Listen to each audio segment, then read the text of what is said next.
नमस्कार दोस्तों, नमो बुद्धाय, जय भीम। तो अब हम ब्रह्म का पुलिंदा बुक सीरीज में अभी पार्ट 4 में हमने पाणिनि चाणक्य के बारे में जाना। अब इसके आगे आज हम सातवाहन शासन या वंश और भरहुत स्तूप के बारे में जानेंगे कि पुरातात्विक साक्ष्य क्या कहते हैं, उसके बारे में चर्चा करते हैं। सम्राट अशोक, अब तो हम सातवाहन शासकों या सातवाहन वंश से शुरू कर रहे हैं। सम्राट अशोक के बाद ही दक्षिण पश्चिम में एक शासक सातवाहन का उदय होता है। सातवाहन वंश का संस्थापक सिमुक हुआ करता था, जिसने अपने नाम का सिक्का या मुद्रा भी चलाया था, जिसको हम सभी लोग भी देख सकते हैं। जिस मुद्रा पर सम्यक संस्कृति का प्रचलन चैत्य बना हुआ है, जिस पर पाली भाषा में रिंजे गोतमी पुतस श्री सात कानिस लिखा हुआ है। वैसे तो आज ये भ्रमिक लोग सातवाहन को भी अपने भ्रमिक समुदाय का अनुयायी बताने से नहीं चूकते हैं, परंतु प्रमाण ठीक उसके उल्टा मिलता है। आज देश के दक्षिणी क्षेत्रों में बने अजंता एलोरा जैसे अनेकों स्थल को देख सकते हैं, जिनमें सम्यक संस्कृति की अति विशिष्ट ज्ञान शैली को दर्शाया गया है। इस निर्माण का सारा श्रेय सातवाहन शासकों को ही जाता है।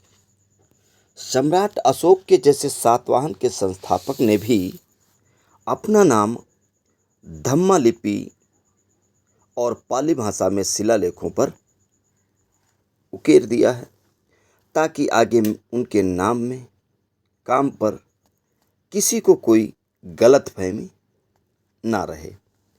पाली भाषा में वह नाम राया सिमुक सातवाहनों श्रीमतो लिखा हुआ मिलता है, जिसको आप सभी लोग चित्र में देख सकते हैं। दूसरी बात, सातवाहन के समय सभी जानकारी को धम्मा लिपि और शिलाओं पर लिपिबद्ध किया गया था, यानी इनको भी भ्रमिकों के जैसा कागज का फूल नहीं मिल पाया था। वैसे तो सातवाहन साम्राज्य सम्यक संस्कृति का बहुत ही बड़ा पोषक शासन रहा है। अपने राज्य क्षेत्र के अंदर धम्मा लिपि में लिखे हुए बहुत से अभिलेख के साथ चैत्य, मठ, बुद्ध विहार का निर्माण इस शासन के द्वारा करवाया गया।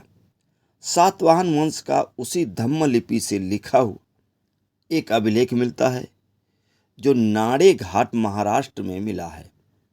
उसे अभिलेख पर धम्मा लिपि में कसन वासुदेवा लिखा हुआ है।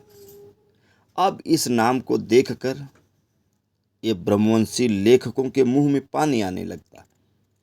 क्या है कि ये लोग सीधी लकीर में कुछ दूर निशान देखकर रथ के चक्के का अनुमान लगा लेते हैं।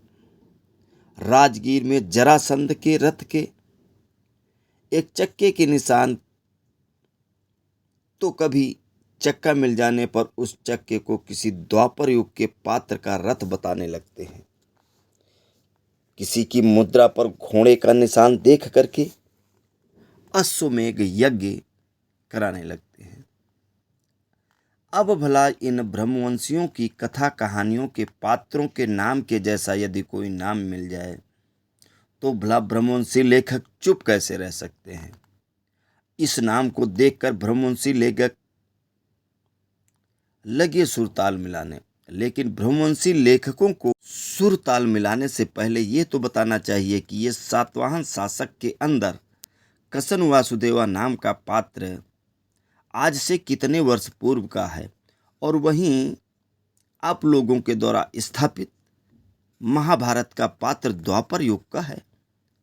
द्वापर का समय काल तो तुम ही लोग तय किए हो, फिर दोनों पात्रों के बीच में समय का इतना बड़ा फासला क्यों? चलो माना कि समय की गिनती में तुम लोगों से कोई भूल हो गई होगी, परंतु लगे हाथ ये भी तो बता दो कि जब कसन को लिखना या लिखवाना आता था, तभी तो अपना नाम ठाम धाम सहित सारी जानकारी लिखवाया था। तभी तो अपना नाम लिखवाया।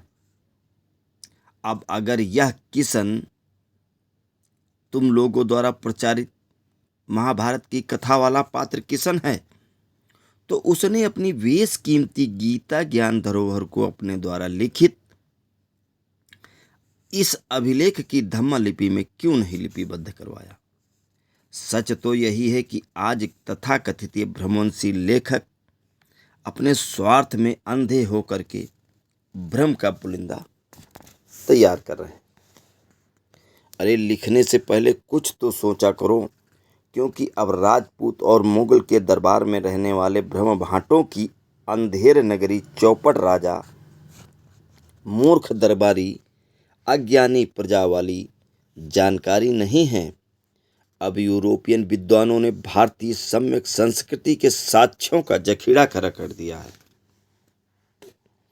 तुम लोगों द्वारा भ्रम के ऊपर खड़ी की गई बालू की भीत अर्थात काल्पनिक कल्पनाओं का जो साम्राज्य था, अब उसका गिरना शुरू हो गया है या ढहना शुरू हो गया, क्योंकि ये भ्रम का पुलिंदा ही मात्र है।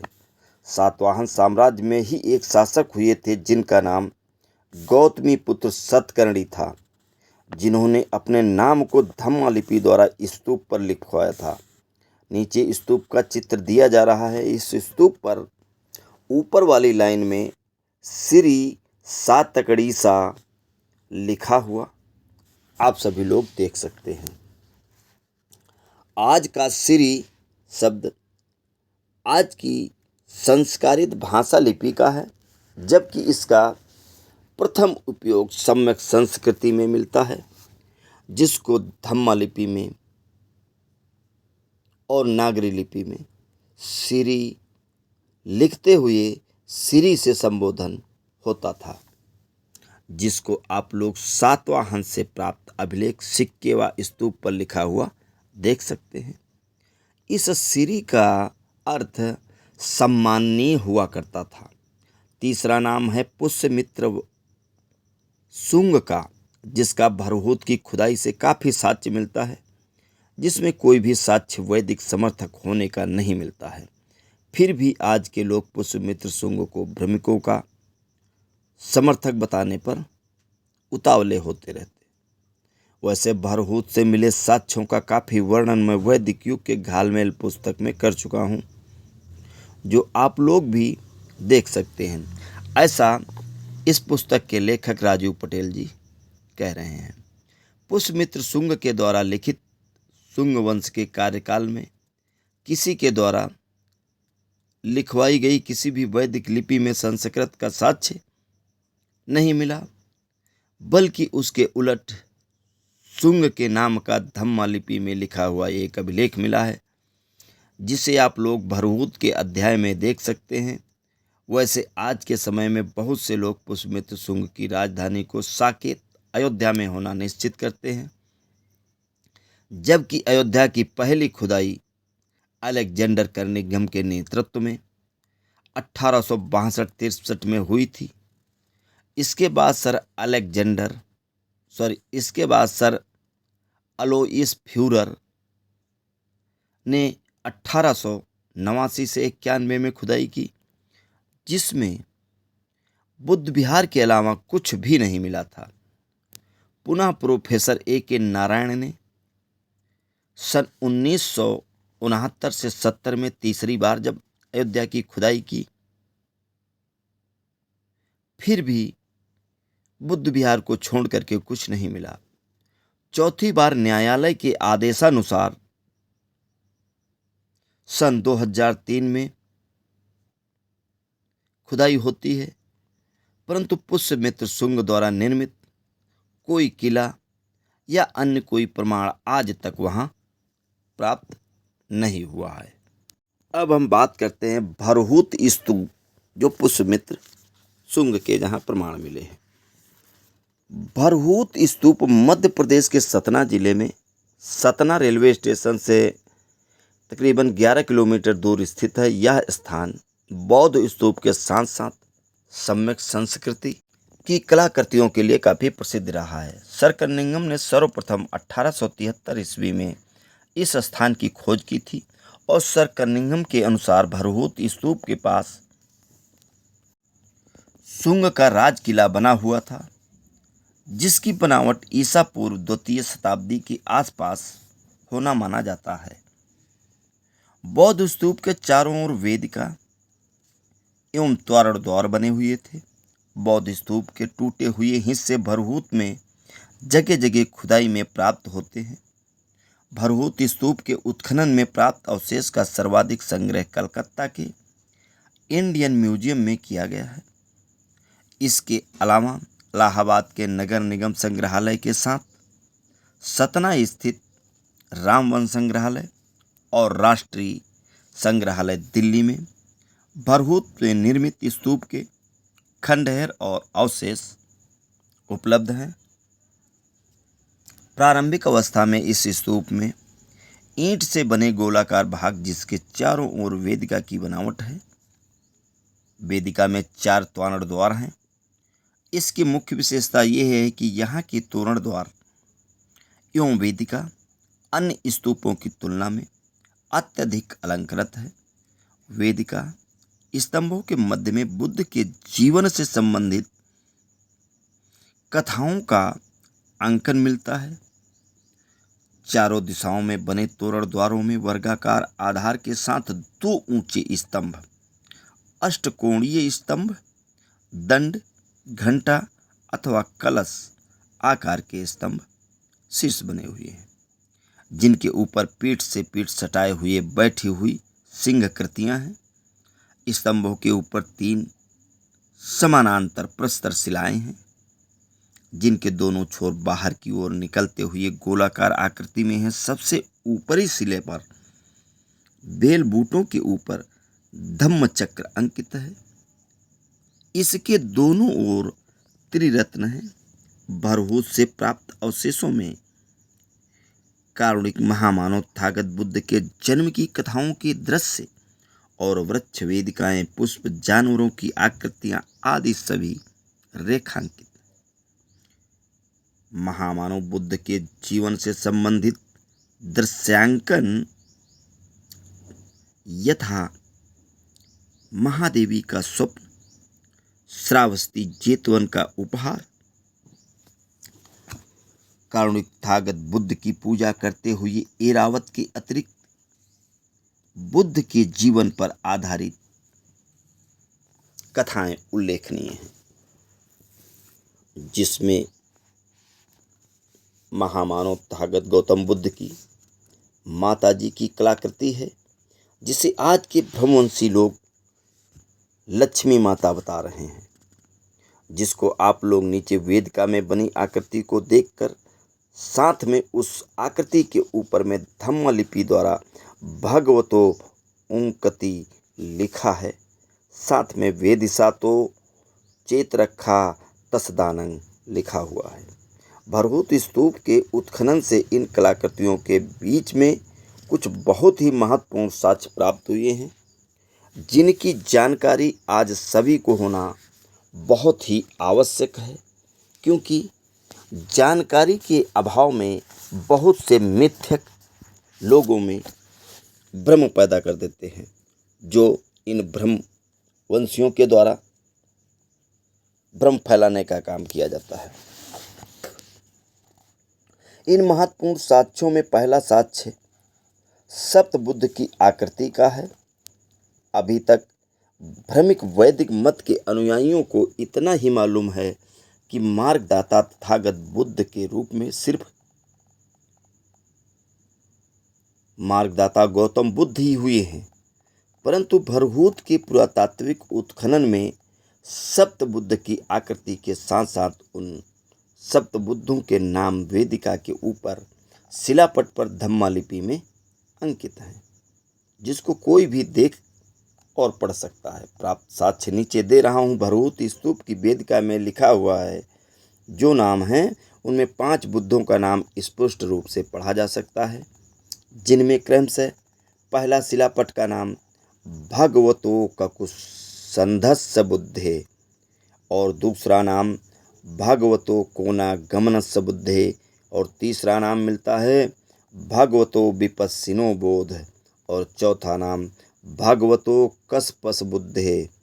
5वां नाम मिलता है शाक्य मुनि बुद्धे का है, जो शिलापट पर भगवतो शाक्य मुनिनी बोधो लिखा हुआ मिला है। 6ठा और 7वां नाम जो उत्खनन में मिला है वह नाम स्पष्ट नहीं होने की वजह से हम आप लोगों के बीच नहीं रख पा रहे हैं, ऐसा राजीव पटेल जी कह रहे हैं।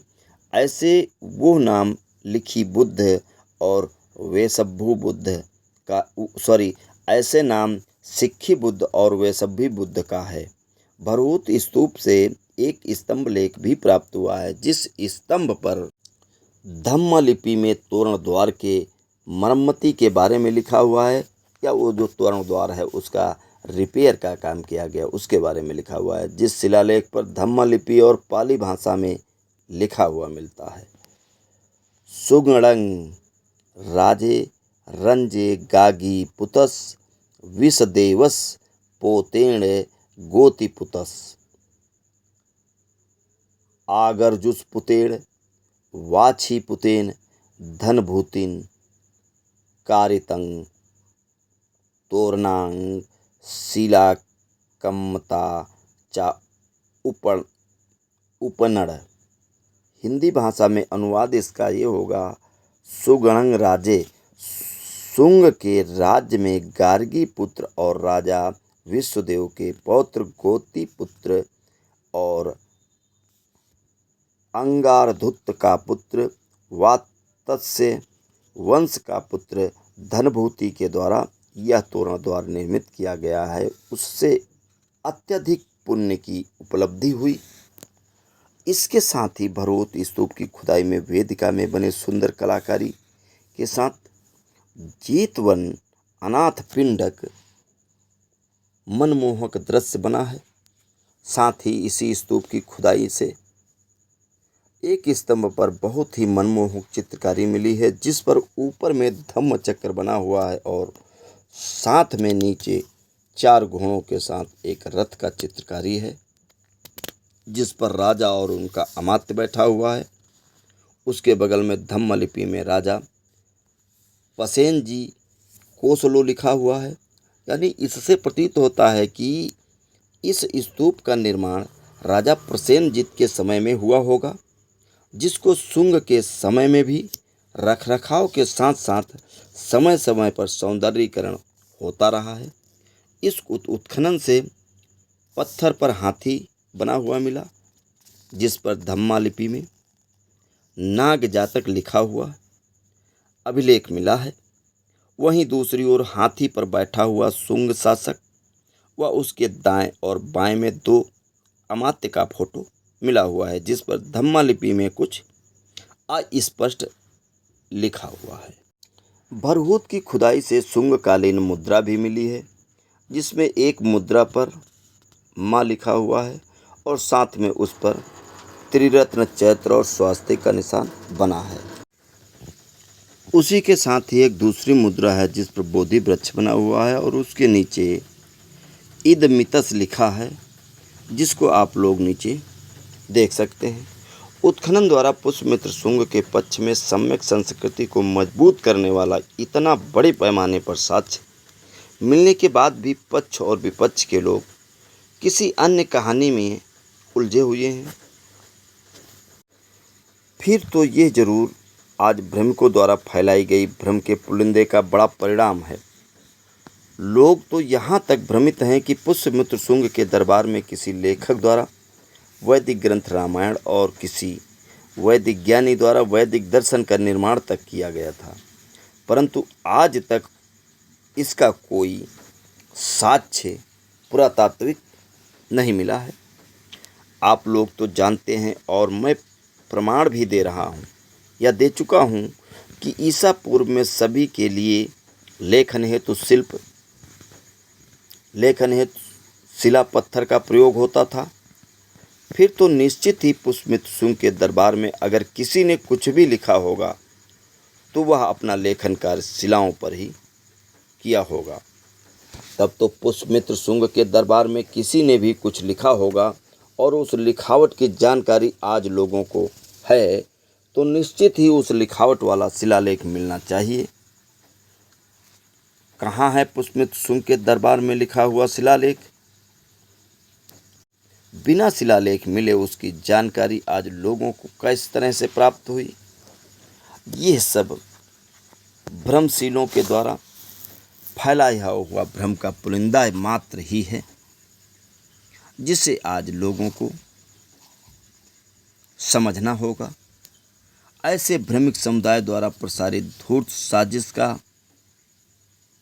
पर्दाफाश किया गया है कि जब भ्रमिक समुदाय को किसी भी काल या घटना के बारे में अपने आप को इम्प्लांट करना होता है या स्थापित करना होता है, तो सबसे पहले एक लेखक का नाम तय किया जाता है और उस लेखक का नाम कल्पना द्वारा तय होता है।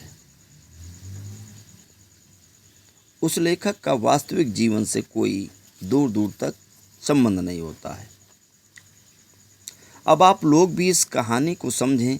अंग्रेजों के आने से पहले किसी को भी मौर्य या शुंग वंश के बारे में किसी भी प्रकार की कोई जानकारी नहीं थी और अंग्रेजों के उत्खनन में ऐसा कुछ लिखा हुआ कोई शिलालेख भी नहीं मिलता है।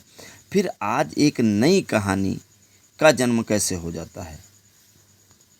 इन भ्रमिकों का वही पुराना खेल भ्रम का पुलिंदा बनाना। पहले किसी अज्ञात लेखक के नाम पर कुछ लिख देते हैं और फिर उस लेख को साक्ष्य बना करके दूसरी कहानी लिखते हैं। फिर उस कहानी को तीसरी कहानी में सच्ची प्रमाणिक कहानी बनाकर प्रसारित करते हैं। यहाँ भी वस्तुतः कुछ वैसा ही खेल खेला गया है। सबसे पहले दिव्यावदान नाम की बौद्ध कथाओं का आधारित एक पुस्तक लिखी गई, जिसमें विनय पिटक और सुत्त पिटक का वर्णन है, परंतु इनके लेखन काल से लेकर लेखन तक का नाम सब कुछ अज्ञात है। इसकी रचना कब की गई, यह आज तक किसी को पता नहीं है। दूसरी बात यह है कि पुस्तक किसी शिलालेख या ताम्रपत्र पर नहीं प्राप्त होकर के सीधे कागज की पांडुलिपि स्वरूप और नागरी लिपि द्वारा लिखी हुई मिली। जब आप लोग थोड़ा थोड़ा कहानी समझ गए होंगे कि यह कब लिखी गई होगी, इस दिव्यावदान पुस्तक अनुसार मौर्यकालीन सम्राटों का अंतिम उत्तराधिकारी पुष्यमित्र शुंग को बनाया गया है। सबसे बड़ी बात यह है कि दिव्यावदान पुस्तक के अनुसार सम्राट अशोक का उत्तराधिकारी इस प्रकार बताया गया है: कुणाल, संप्रति, बृहस्पति, वृषसेन, पुष्यधर्मन, पुष्यमित्र। जब दिव्यावदान पुस्तक प्रमाणिक है तो इसे क्या कहेंगे? आप लोग अब समझ गए होंगे कि कलम कसाई द्वारा भ्रम का पुलिंदा कैसे बनाया जाता है। बस शुंग के नाम पर भ्रम का पुलिंदा बनना या बनाना ऐसे ही शुरू हुआ है। आज कलम कसाई द्वारा निर्मित भ्रम का पुलिंदा की वजह से ही काफ़ी लोग शुंग राजा को इधर उधर खोजने का प्रयास करते रहते हैं, जो कि सर्वथा अनुचित है। वस्तुतः जिस व्यक्ति का रहने का जो स्थान निश्चित होता है उसे वहीं खोजना चाहिए, अन्यथा उसके रहने के स्थान को छोड़कर इधर उधर स्थानों पर वैसे नाम के व्यक्ति को ढूंढा जाए तो ये निश्चित ही दूसरे स्थानों पर वैसे व्यक्ति का मिलना संभव नहीं होगा, या दूसरे स्थानों पर वैसे व्यक्ति के हमनाम व्यक्ति के मिलने की संभावनाएं ज़्यादा होंगी। बात शुंग वंश के संस्थापक पुष्यमित्र शुंग को खोजने की चल रही है, इसलिए शुंग वंश को खोजने का सबसे बेहतर और अच्छा तरीका होगा कि शुंग शासक के पूर्व के मौर्य वंश के अंतिम शासक बृहद्रथ मौर्य से कौन सा क्षेत्र प्राप्त किया था, क्योंकि पुष्यमित्र शुंग ने जो राज्य सीमा प्राप्त की होगी स्वाभाविक तौर पर उसकी राज्य सत्ता उसी क्षेत्र में रही होगी। फिर पुष्यमित्र शुंग को भी उसी क्षेत्र में खोजा जाना चाहिए और यह सुनिश्चित ही मिलेगा। शुंग वंश के मौर्य वंश से सत्ता प्राप्त की थी, लेकिन उस सत्ता प्राप्ति में क्षेत्रफल कितना था यह ध्यान देने की बात सबसे प्रमुख है। विश्व के इतिहास में मौर्य वंश का शासन अद्वितीय और अतुलनीय रहा है। यह एक अटल सत्य है जिसको यह संपूर्ण विश्व मान रहा है। इसको कोई नकार नहीं सकता, जिसका काल ईसा पूर्व 222 वर्ष से लेकर ईसा पूर्व 185 वर्ष तक रहा है। आंकड़ा लगभग में है, कुछ ऊपर नीचे हो सकता है। यानी मौर्य वंश कुल 137 वर्ष तक सत्ता में आसीन रहा। जिस 137 वर्ष में मौर्य वंश के 10 सम्राट हुए। इन 10 में से भी 3 यानी चंद्रगुप्त मौर्य, बिंदुसार मौर्य, सम्राट अशोक का तो कहना ही क्या है। इन तीनों ने दिन दूना रात चौगुना के हिसाब से जन कल्याण के कार्यों को किया, अपने साम्राज्य का विशाल क्षेत्र खड़ा किया और तीनों ने मिलकर 137 वर्ष में सबसे लंबा 90 वर्ष तक सत्ता पर बैठकर जन सेवा का कार्य करने किया। परंतु 137 में से शेष बचते हैं जो 47 वर्ष, उसमें मौर्य वंश के राजाओं की 7 पीढ़ियां गुजर गई, जिसमें सबसे कम सम्राट अशोक के बाद कुणाल मौर्य वंश 4 वर्ष, उसके बाद संप्रति मौर्य 4 वर्ष और अंतिम बृहद्रथ मौर्य 2 वर्ष शासन किए। आंकड़ा दिखाने का उद्देश्य किसी को नीचा करना नहीं है, बल्कि आम जनमानस के अंदर वास्तविकता को लाना या वास्तविकता से रूबरू कराना है कि सम्राट अशोक के बाद ही दक्षिण में नर्मदा नदी तक, सातवाहन और पश्चिम में मथुरा तक यवनों का शासन खड़ा हो चुका था, जिसे रायसिमुख, सतवाहन और यवन का लेख चित्र में देख सकते हैं। अब तो क्षेत्र मौर्य के पास बचा था वह मगध, विदिशा, कोसल, वज्जिका, अंग, वंग और कलिंग ही था। फिर तो पुष्यमित्र शुंग को भी इसी क्षेत्र के अंदर ही होना चाहिए। पुष्यमित्र शुंग ने अपनी राजधानी मौर्य की उपराजधानी विदिशा को बनाया था। विदिशा के अंदर आज भरहूत, सांची और देवकुठार अवस्थित है, जिसके बारे में पुरातत्व विभाग के विद्वान सर अलेक्जेंडर कर्निंघम ने पक्ष विपक्ष से रहित वास्तविक विश्लेषण भी किया, जिस विश्लेषण को भरहूत गैलरी कलकत्ता में देखा जा सकता है, जिसमें स्पष्ट शब्दों में लिखा हुआ है कि यह सारा कुछ पुष्यमित्र शुंग कालीन है। भरहूत में खुदाई में जो स्तंभ लेख मिला है उसे आप लोग पूर्व के पृष्ठ पर देखें और पढ़े भी होंगे, जिस पर साफ शब्दों में लिखा हुआ है शुंगों के राज्य में। अब सबसे बड़ी बात यह आती है कि जिस व्यक्ति का पठनीय और दर्शनीय साक्ष्य सम्यक संस्कृति के पक्ष में मिलता है और जिसके विरुद्ध आज तक एक भी पुरातात्विक साक्ष्य सम्यक संस्कृति के विरुद्ध या विपरीत नहीं है। राजतंत्र में राज्य सत्ता की प्राप्ति हत्या से होती है, यह कोई बड़ी बात नहीं है। जैसे कलिंग का शासक भी सम्यक संस्कृति का वाहक था, फिर भी सम्राट अशोक ने उस कलिंग राजा की हत्या करते हुए उस पर विजय प्राप्त कर अपनी सत्ता को स्थापित किया। इसका अर्थ क्या लगाया जाए कि इन दोनों में एक भ्रमिक संस्कृति का अनुयायी था और एक सम्यक संस्कृति का अनुयायी था।